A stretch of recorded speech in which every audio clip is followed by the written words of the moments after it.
सत्यनारायण जी बैठे हैं? नहीं आए। हाँ, कल कह रहे थे कि गृहस्थी में रह के भी मोक्ष हो सकता है। वो तो क्या, बहुत सारे लोग ऐसा मानते कि गृहस्थी में रह के मोक्ष हो सकता है।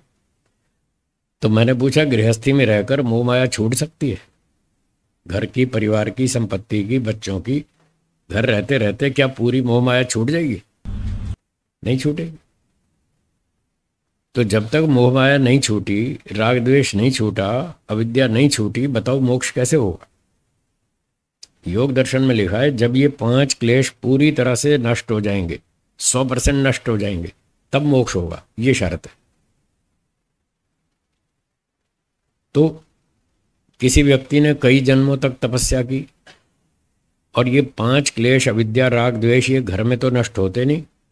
घर छोड़ के बाहर जाना पड़ता है, आश्रम में रहना पड़ता है, लंबी तपस्या करनी पड़ती है, तब जाके पूरी तरह नष्ट होते हैं। अगर घर में रह के ही नष्ट हो जाते तो वेद में 4 आश्रम का विधान क्यों होता? 2 ही होता, ब्रह्मचारी बनो, गृहस्थी बनो और मोक्ष में जाओ, बात खत्म। वानप्रस्थ का विधान क्यों किया? जब शॉर्टकट में काम होता है तो लंबा रास्ता क्यों चुनेंगे? आप चुनेंगे? जब सामने शॉर्टकट दिख रहा है तो लंबे रास्ते क्यों जाएंगे? लोगों ने उल्टे सीधे रास्ते बना लिए, वो शॉर्टकट के नाम से लोगों को मूर्ख बना रहे हैं। वो शॉर्टकट है ही नहीं, वो तो धोखा दे रहे हैं लोगों को। साहब ये शॉर्टकट है, ऐसे कर लो। शॉर्टकट वाला रास्ता समझ लेना अधिकतर गड़बड़ी होता है, अधिकतर, सारे खराब नहीं होते पर अधिकतर ऐसा ही होता है।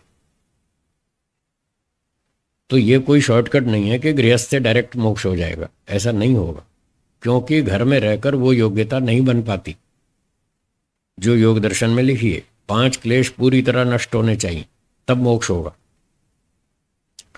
उसके लिए फिर यदि गृहस्थी बन गए तो फिर वानप्रस्थ लेना होगा, वहाँ तपस्या करनी होगी। वानप्रस्थ में अच्छी योग्यता बनाकर फिर संन्यास लेना होगा, वहाँ तपस्या करनी होगी।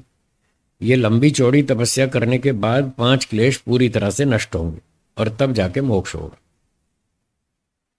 तो एक व्यक्ति ने ये सारी तपस्या कर ली। हाँ, उसमें 2 ऑप्शन है। अगर शॉर्टकट मारना है तो ब्रह्मचारी से डायरेक्ट सन्यासी बनो, तो ठीक है, वो शॉर्टकट ठीक है। पर वो शॉर्टकट गलत है कि गृहस्थ में रहते रहते डायरेक्ट मोक्ष हो जाए, वो नहीं होगा।